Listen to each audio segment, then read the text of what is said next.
Curso de Educación Especial, Pedagogía Curativa. Novena Conferencia. Dornach, 4 de julio de 1924. Mis queridos amigos, ayer pasamos revista a una serie de niños, pues las cosas que surgen sobre el tratamiento de niños anómalos deben discutirse por lo general basándose en ejemplos reales, ya que la anomalía es algo que se extiende en todas direcciones y cada caso es un caso en sí mismo. Solo se puede aprender algo adquiriendo, como resultado de un caso concreto, la práctica que sería necesaria para otros casos. ¿Se acuerdan de nuestro caso de ayer, el muchacho de 12 años al que tuve que presentar como cleptómano? Visto espiritualmente, la situación del cleptómano, tal y como lo caractericé en nuestras consideraciones fundamentales, es que a causa de los impedimentos existentes en el cuerpo astral, no encuentra el acceso hacia lo que se considera como juicioso entre la gente civilizada. Han de tener en cuenta que todo lo que tiene que ver con moralidad, todo lo que en su formación de concepto encierra impulsos morales, solo se manifiesta dentro de la existencia terrenal. Si no se confundiera con la superficialidad de hoy en día, se podría decir, allá donde termina la tierra, donde ustedes penetran en lo suprasensible, no hay juicios morales en ese sentido como en la tierra, porque allí lo moral es evidente. Los juicios morales comienzan allá donde aparece la elección entre lo bueno y lo malo. Por el contrario, para el mundo espiritual, lo bueno y lo malo es sencillamente una cualidad característica. Hay seres buenos, hay seres malos. Así como cuando nos referimos a un león, no podemos hablar de si debe tener la índole leonina o no. Así tampoco se puede hablar del bien y del mal fuera de la tierra. A esto pertenece un sí y un no solo cuestionables dentro de la organización del ser humano y entre los seres humanos que viven en su entorno moral. En una enfermedad como la cleptomanía sencillamente ocurre que la persona en cuestión, debido a los impedimentos ya caracterizados, no ha desarrollado lo suficiente su cuerpo astral para poder desarrollar un sentido para los juicios morales. Un muchacho así, en el momento que tiene algo por lo que siente un interés especial, no ve ningún motivo por el que no deba apropiarse de ello, porque no entiende que pueda pertenecer a alguien, no entiende que el concepto yo poseo algo tenga algún sentido. No entra lo suficiente en el mundo físico con su cuerpo astral como para tener un sentido para semejantes juicios. Es exactamente el mismo fenómeno que ocurre cuando alguien es ciego para el color azul o para el rojo, de manera que no tiene ninguna sensación para el azul o para el rojo, y ve el mundo entero exento de azul o de rojo. Por lo tanto, así como ustedes ven una superficie verde, la persona con ceguera para el rojo ve una superficie azul. Cuando ustedes ven una superficie verde, la persona ciega para el color azul ve una superficie roja. Para un ciego del color azul es interesante pintar un bosque. Para él, el bosque tiene árboles rojos. Quien tenga que tratar con un ciego de color azul habrá de pintar los árboles rojos. Y lo mismo que no tiene sentido hablar de los colores en el caso de la ceguera de colores, tampoco tiene sentido hablar de pertenencia o no pertenencia en los mundos superiores. Un muchacho como este no penetra lo suficiente en el mundo físico como para ser capaz de relacionar una representación con aquello que se habla sobre relaciones de pertenencia. Para él existe fuertemente el concepto hallar, el concepto algo me sorprende, algo me interesa, pero ahí termina ya su capacidad de conceptos. Sencillamente su cuerpo astral no ha avanzado hasta la región volitiva, sino que se ha quedado más o menos en la esfera intelectual, lo cual da lugar a que los órganos de la voluntad estén atrofiados en los laterales. La consecuencia de esto es que lo que es bueno en lo intelectual se emplea en la voluntad. Cuando este mismo fallo aparece en lo intelectual, nos encontramos con los niños apáticos. Si el fallo aparece en lo volitivo, tenemos a los niños cleptómanos. Ahora bien, es extremadamente difícil luchar contra una anomalía así, pues en primer lugar, en la edad donde debería contrarrestarse firmemente, no se percibe como anormal. En esa edad los niños imitan, hacen lo que hace su entorno y en su comportamiento no se percibe que tengan una predisposición cleptómana. Esta disposición cleptómana aparece después del cambio de dentición, pero después del cambio de dientes el niño todavía no está apto porque todavía no está lo suficientemente fuera del plano físico con su alma para desarrollar otro sentido distinto para juicios morales que no sea lo bueno me gusta, lo malo me disgusta. Todo queda en juicios estéticos. Ahora el educador está llamado a despertar en el niño el sentido para lo bueno, haciendo que el niño acepte al educador como su propia norma. Por eso nuestra pedagogía Waldorf se preocupa de que en esta edad la autoridad sea eficaz, de que el niño en una entrega natural mire hacia el educador y el educador solo hable de lo que es bueno de manera que al niño le resulte simpático y hable del mal de forma que el niño le resulte antipático. Para todo esto es necesario que exista una autoridad evidente. Y si esto es necesario para los llamados niños normales, mucho más lo es para niños como el que tenemos aquí. El medio educativo más eficaz es la confianza que el niño en cuestión puede tener hacia su educador. Para estos niños es especialmente imprescindible, es absolutamente indispensable. Está claro que en un curso como este no debemos olvidarnos de indicar que cuando se tiene que educar a niños pequeños ha de tenerse en cuenta por lo menos cómo se configura el desarrollo del niño.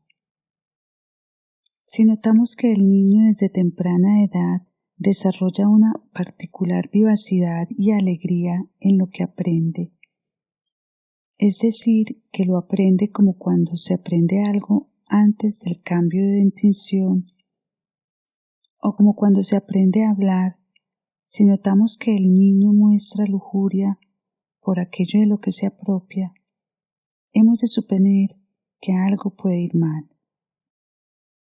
Niños que más tarde se convierten en hombres cleptómanos desarrollan el egoísmo en la tierna infancia, de forma que, por ejemplo, chasquean la lengua cuando han adquirido una palabra nueva. Son casos raros en la infancia, pero pueden darse en algunos niños. Se ha de tener buen ojo para detectar lo que pueda surgir en los años siguientes, para lo que ocurra en el mundo. Por eso, tanto para el médico como para el educador, mucho más importante que conocer sus principios, cosa que se da por supuesto, es que adquieran un sentido para lo que ocurre en el mundo. En ese sentido, no hay que ser como el fiscal Wulffen. Hay que ser capaz de poder decir, claro que existe una enorme dependencia respecto a cómo crecer el niño según el entorno que le rodea. Tomen ustedes el siguiente caso. Un niño tiene la peculiaridad de chasquear la lengua en el momento en que se apropia de algo tal y como lo he descrito antes. Ahora bien, esa alegría de apropiación en lo intelectual se convierte durante el periodo del cambio de dentición en una clara y notable vanidad. Vanidad también hacia las demás cosas. Es algo alarmante cuando en la época del cambio de dentición brota como autóctona la avidez por vestirse de una forma especial. Estas cosas hay que tenerlas en cuenta. Pueden pasar 2 años, un niño así puede crecer, y voy a referirme a un territorio reducido, en un entorno acostumbrado a vivir con dejadez, donde la milicia se ve como algo que se tiene que tener para la defensa del país, pero sin que se tenga entusiasmo por ella, como mucho un entusiasmo artificial. Entonces, en toda la gente que rodea al niño, se desarrolla en cada caso individual, entre los 7 y los 14 años, el estado de ánimo para aquello que, como miembro de la humanidad, hay que hacer. El niño va creciendo en ese ambiente y si no prestamos especial atención a que levante su mirada amorosa hacia el educador, si no nos preocupamos de que dirija su mirada hacia el educador, mirada que en esa edad no siempre la dirigen hacia los padres, entonces la disposición intelectual se desliza hacia lo volitivo y puede surgir la cleptomanía. Tenemos el otro caso. El niño crece allá donde la milicia no se considera como algo engorroso. Estos son solo características que doy para casos particulares. Crece en una especie de prusianismo donde el militarismo no se considera simplemente como algo necesario, sino como algo que causa gran alegría, que se clava en los ojos, algo que marca la conducta. El niño no permanece en casa con la familia, se le manda a cumplir con el bachillerato y a la universidad. Se beneficia de lo que otros niños no se pueden beneficiar. Semejante niño disfruta de aquello que ha vivido en aquel estado de ánimo al que me he referido, convirtiéndose investigador naturista. Hace preparados para analizar en el microscopio, satisface ese anhelo de una manera regular. Disfruta completamente con ello. Este niño entra en un medio donde no es habitual robar, o bien, cuando se roba, se hace con objetos sobre los que no se aplica el concepto de robar. La cleptomanía se desarrolla entonces veladamente. El niño en cuestión se convierte en un retórico en fisiología. Llega a ser el más conocido fisiólogo de su época. Para el resto de su vida le queda solo la peculiar tendencia cleptómana que se manifiesta en sentir cierto entusiasmo por la guerra, que aparece de forma desplazada en sus discursos. En las imágenes que da en sus discursos recurre al ámbito de las estrategias de guerra, de las batallas, etc. En algunas ocasiones, esa inclinación puede generar en una peculiar vanidad. Puede quedar la sensación de que a otra persona no le está permitido utilizar las figuras retóricas que usa el personaje en cuestión.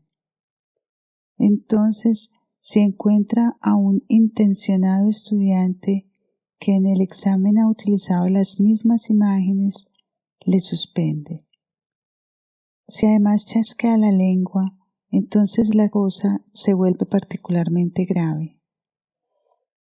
Poder atisbar estas cosas es lo que nos permite tratarlas correctamente. Hay que desarrollar el afán de conocer la vida en sus múltiples matices. Entonces, cuando aparecen las cosas, se percibirá enseguida si apuntan hacia una u otra dirección.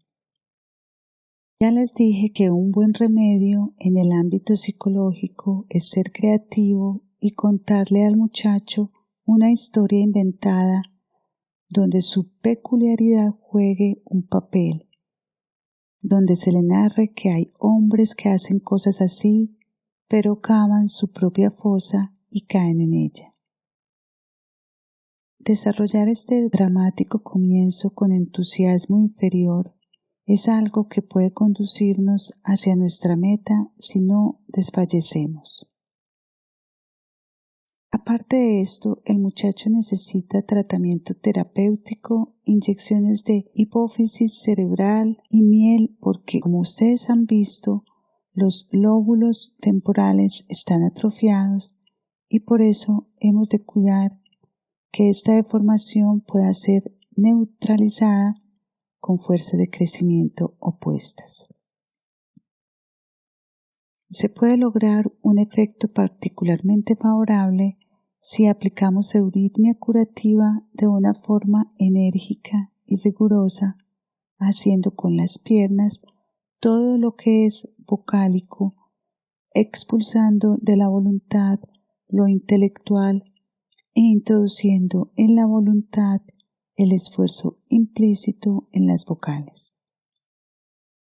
Tenemos que tener claro que a un niño así hay que llevarle a que, con la autoridad que se tiene, podamos hablar con él sin reservas de lo abominable de sus acciones. Pero eso no debe hacerse demasiado pronto. Hay que llevarlo a su intelecto, pero no demasiado pronto, porque si no, se mata todo. Hay que actuar a través de las historias inventadas y poco a poco dirigirlo hacia la conciencia. Ustedes se darán cuenta de que es extremadamente difícil hablar de resultados en estas cosas, porque los resultados no son perceptibles. Pero algunos cleptómanos no lo serían si, cuando presentan estos síntomas de los que les he hablado, se empezara enseguida con las historias a las que me he referido. Estas sobran siempre, lo único es que no se debe perder la paciencia. Se puede estar seguro de que, cuando en un niño así, esta condición ya está muy arraigada, a menudo se puede conseguir algo después de un largo tiempo.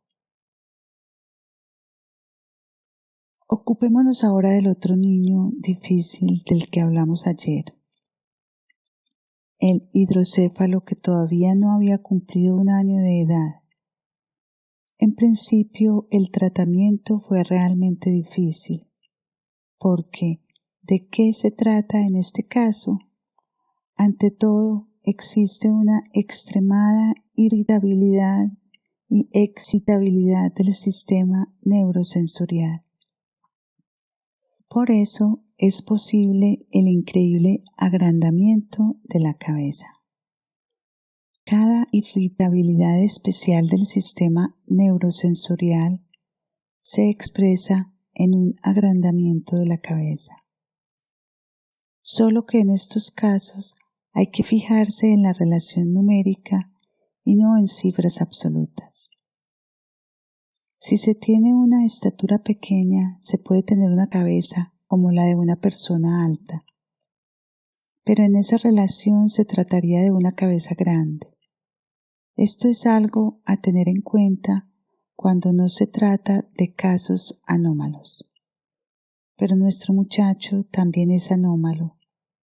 Existe una sensibilidad e irritabilidad hipertrófica del sistema neurosensorial causadas por las circunstancias de las que hablé ayer en relación al estado embrionario y a la conjugación entre el padre y la madre.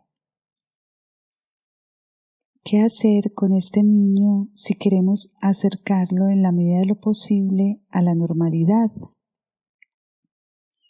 Hay que evitar durante el mayor tiempo posible de su vida todo estímulo sobre su sistema neurosensorial. Para ello, dejaremos al niño en una habitación oscura que permanezca siempre a oscuras, para que el niño esté siempre tranquilo y en la oscuridad y así no reciba ninguna impresión.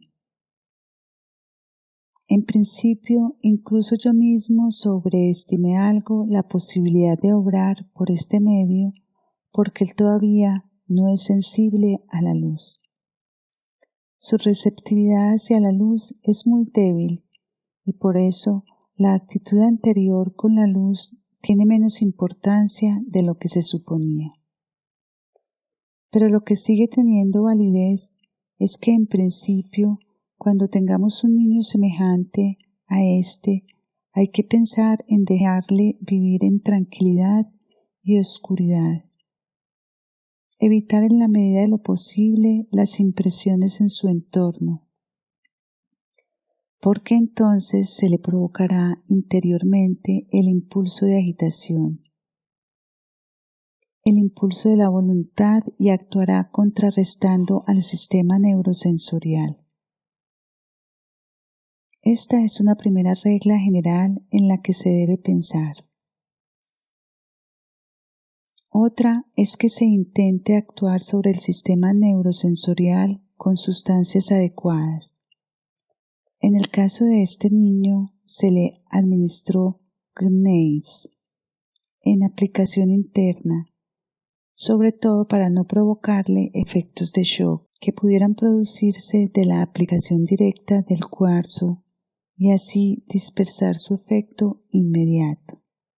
En el cuarzo las fuerzas obran muy radiales y punzantes, mientras que cuando las fuerzas del cuarzo se reparten en el GNEIS, actúan suavemente y se expanden por el organismo llegando fácilmente hasta la periferia. GNEIS en una potencia alta puede conducirnos hacia nuestra meta. Hay que intentar calmar la excitación de los nervios, también en la región de la voluntad. En su condición de niño, todo el ser humano es sistema neurosensorial. Esto se consigue con baños de amapola. En una situación como la presente, han de conjugarse constantemente la observación del caso y la posible terapia. Estamos ante un caso individual y quiero hacerlos entender mejor a ustedes contándoles las observaciones posteriores que se han seguido haciendo.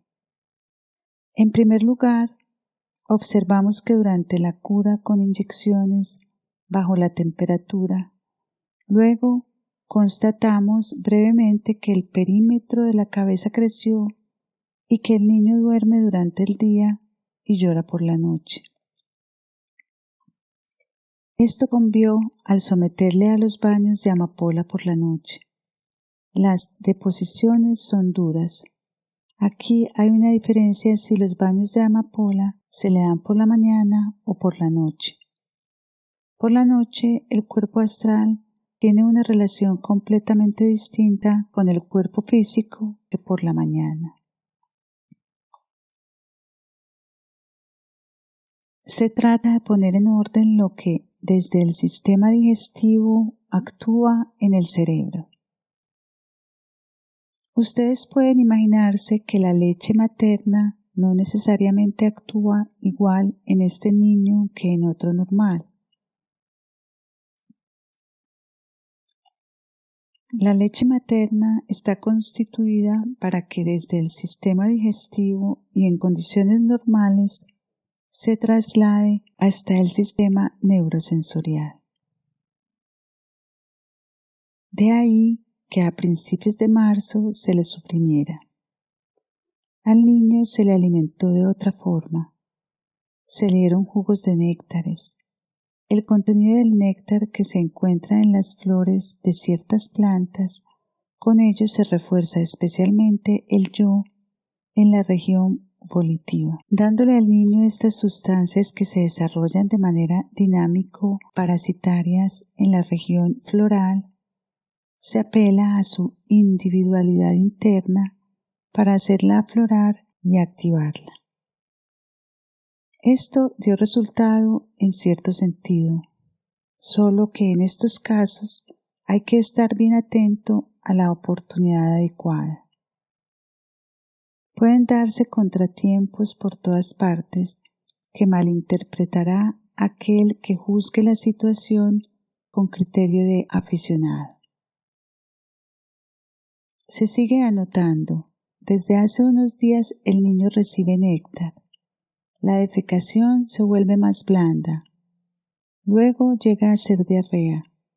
Al suprimir los juegos de néctar, desaparece la diarrea y aparece en la noche del 11 al 12 de junio un estado como de crisis. El niño chilla, gime y orina mucho. Se oprime en cada expiración. Tiene espasmos en la pierna izquierda, tensiones en el brazo izquierdo. Las fontanelas están muy tensas. Los reflejos están aumentados. Después de aplicarle compresas calientes con amapola, el niño se duerme. Al día siguiente se encuentra bien. El apetito y las defecaciones están en orden. De vez en cuando tienen que descargarse lo que se efectúa en el organismo. Cuando esto sucede, es desde luego necesario intervenir momentáneamente como lo hizo la doctora Weckman. Con las compresas calientes y la amapola, la crisis se desenvuelve como es debido. Aquí no puede darse otro consejo más que es necesario no dejarse desconcertar. En un caso así, todo depende tal vez de la intervención instantánea. Yo mismo he tenido al respecto una pequeña experiencia. Había escuchado por otras vías que el niño estaba peor. La doctora Weckman no me comentó nada al respecto. Por lo tanto, yo estaba tranquilo de que la cosa transcurría como debía de ser. Esto es lo que debe prevalecer como disposición fundamental durante todo el tratamiento. Está bien escuchar a alguien que por no poder tener una visión global del asunto encuentra algo raro en el proceso. Pero en estos casos en donde todo puede suceder, hay que tener muy claro que uno cumple con su deber y si cumple todo es como debe ser.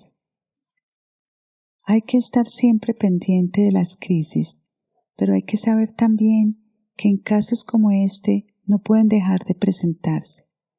Nunca la compasión o sentimientos parecidos que nos desconcierten ayudan, sino que solo ayuda a considerar el caso con total objetividad y actuar como proceda.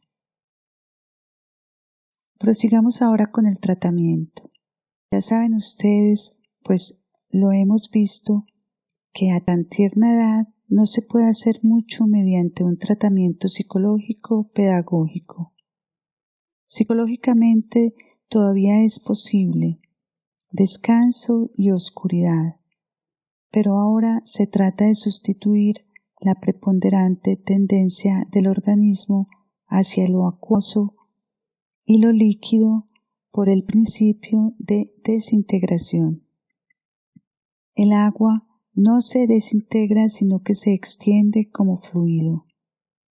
Hay que evocar las fuerzas capaces de provocar la desintegración y estas son las fuerzas del plomo. En el plomo tenemos realmente una sustitución muy eficaz para provocar fuerzas de descomposición.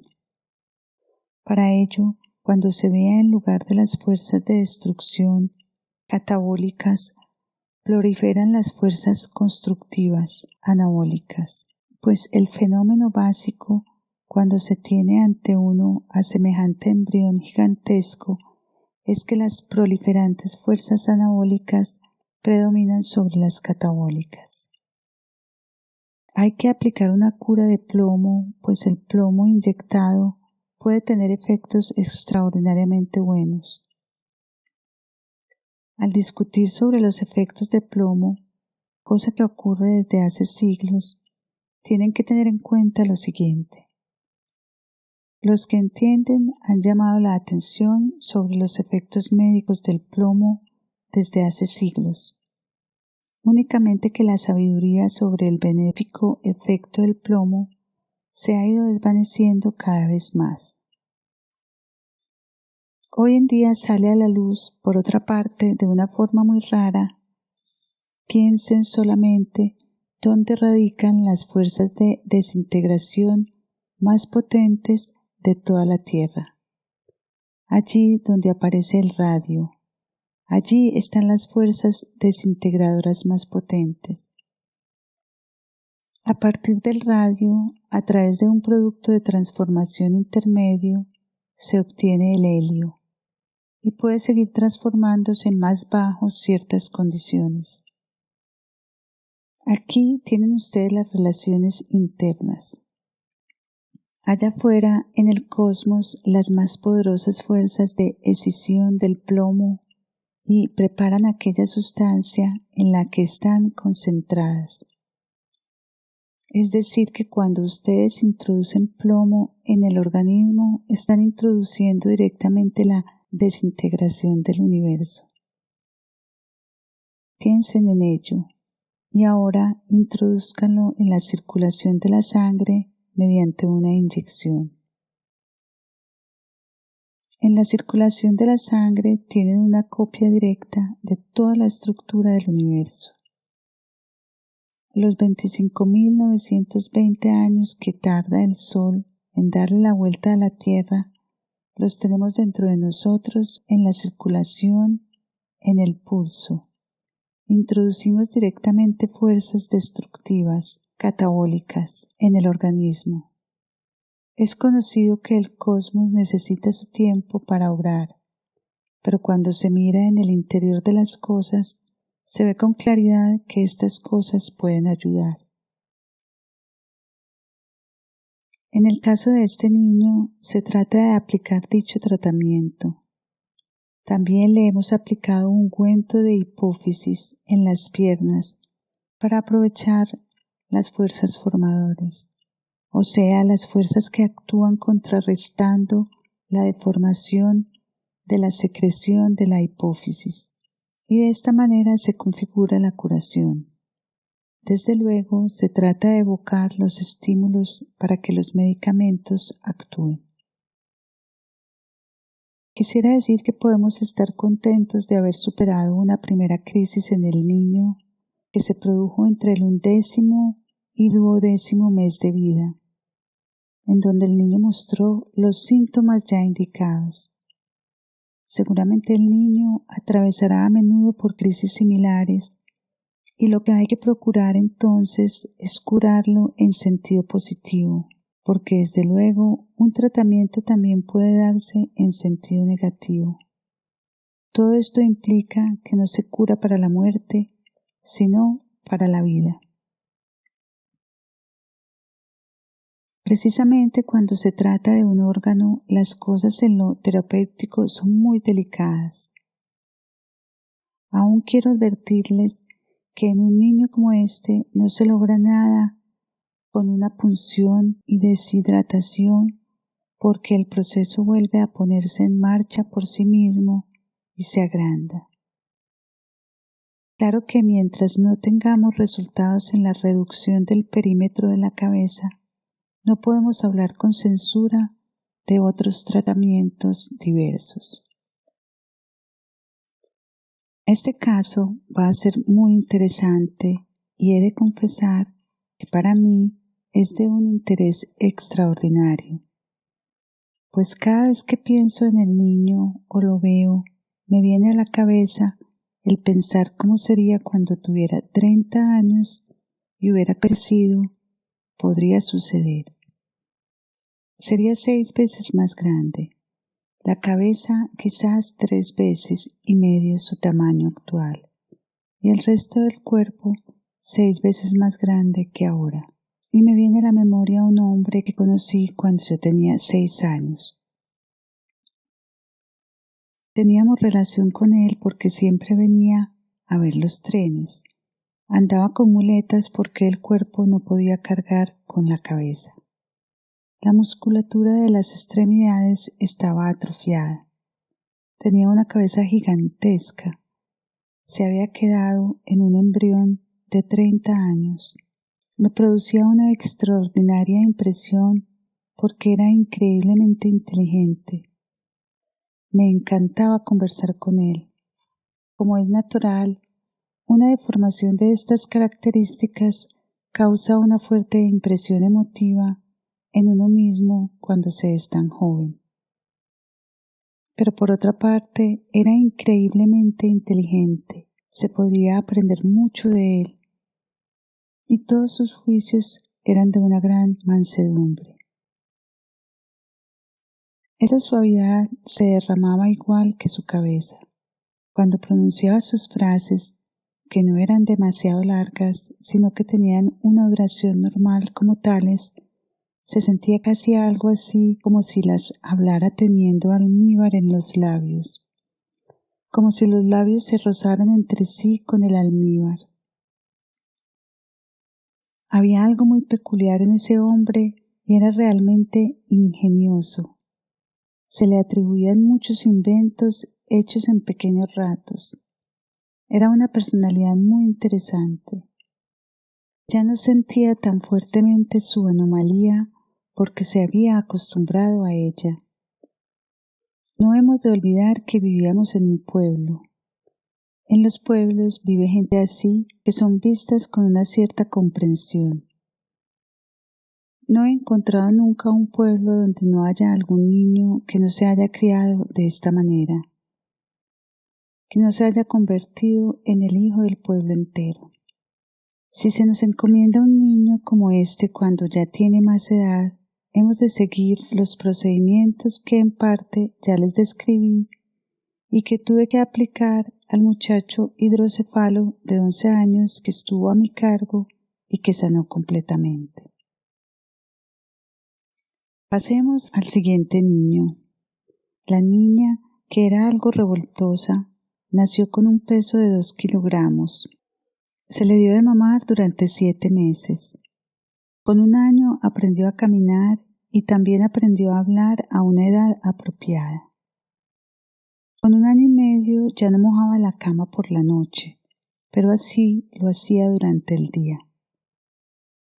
A los 3 años y medio tuvo gripe con dolor de cabeza y fiebre alta. Y 3 semanas después tuvo el sarampión. Al mismo tiempo la madre también contrajo la gripa y estaba exaltada. La niña tiene mal apetito y a veces sueños inquietos. Es una niña de anomalía normal, como sucede frecuentemente. Ante todo, hay que ocuparse de que su cuerpo astral se forme de tal manera que se inserte armónicamente en el cuerpo etérico y en el cuerpo físico. Esto se consigue siempre con baños de arsénico de aplicación externa. De vez en cuando también mediante arsénico en administración interna. Esto armoniza la relación entre el cuerpo astral, el cuerpo etérico y el cuerpo físico. Pero para que el arsénico tenga un buen efecto desde fuera se le complementa poniéndole en los pies antes y después del baño compresas de mostaza y aplicándole rábanos rallados. Tengo que aclarar que en casos de aplicar compresas de rábanos hay que rallarlos siempre en el momento de aplicarlos y utilizarlos recién rallados, porque si se dejan unas horas pierden su efectividad. En cuanto a lo psíquico, en un caso como este se tratará de romper la peculiaridad que tiene esta niña de estar siempre sobreexcitada. Yo creo que el entorno que le hemos dado aquí nunca ha ejercido particular efecto sobre ella. de romper esa peculiaridad enfocando este acto hacia el efecto benéfico que tiene el destruir ciertas propiedades caracterológicas. Y con una niña así se podrá conseguir muchísimo si la apaciguamos incluso con medios mecánicos, cuando escucha algo y en las situaciones donde tendería a excitarse fácilmente. Es decir, se observa a qué se debe que la niña se exalte cuando se le cuenta algo, y entonces se le fuerza a no exaltarse sino a contenerse, a quedarse algo rígida interiormente y a contenerse. Entonces se percibirá que después de un tiempo aparece una especie de fractura en esa propiedad caracterológica. Cuando se le narre algo, la niña mostrará un carácter cansino en lugar de excitado. Entonces se deja que ese cansancio actúe durante un tiempo, 1 o 2 semanas, y luego se deja a la niña a su libre albedrío durante un tiempo, tratándolo como un niño normal. Volverá a aparecer algo de su excitación y entonces hay que volver a tratarla. Hay que hacer el tratamiento con pausas, porque si lo continuamos ininterrumpidamente, aparecerá una reacción, ya que cuando impulsamos demasiado esa leve manifestación depresiva del cansancio pasa a estados depresivos corporales perjudiciales para la niña. Ven ustedes que en principio les he podido mostrar cómo se puede proceder también psíquicamente con este tipo de niños. Hay que despertar el sentido para observar lo que tenemos ante nosotros y tener claro que en las anomalías anímicas se tienen síntomas de lo que ocurre en el niño, en el comportamiento del cuerpo etérico, del cuerpo astral, de la organización del yo, etc. Digo etc. porque como ustedes saben, dividimos al ser humano en cuerpo físico, cuerpo etérico, cuerpo astral, organización del yo, yo espiritual. Al llegar a este punto, normalmente se dice, el ser humano todavía no ha desarrollado el yo espiritual, por eso todavía no hemos de ocuparnos de él. Lo conocemos porque lo leemos en los libros, pero en la época actual, el ser humano solo llega hasta la organización del yo. Por eso no necesita ocuparse aún del yo espiritual. Mis queridos amigos, esto no es así. El ser humano solo llega hasta la organización del yo, pero no todos los seres con los que nos relacionamos llegan únicamente hasta el yo. Tenemos que trabajar con seres, sobre todo cuando nos ocupamos de niños que están en crecimiento, que llegan hasta el yo espiritual, que van por delante del desarrollo del ser humano. Si se quiere crear algo como la pedagogía Waldorf, si ha de ser viva, entonces no se puede apelar solamente a las personas que trabajan allí, sino también a seres espirituales más evolucionados que los seres humanos, seres que muestran un claro desarrollo del yo espiritual. Precisamente con una determinada clase de estos seres tenemos que tratar especialmente cuando trabajamos con niños en edad de crecimiento. Son los seres a los que se les califica como genios del lenguaje.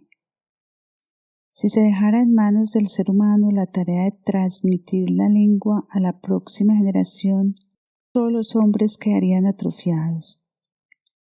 En el lenguaje vive algo tan esencial como en el ser humano mismo.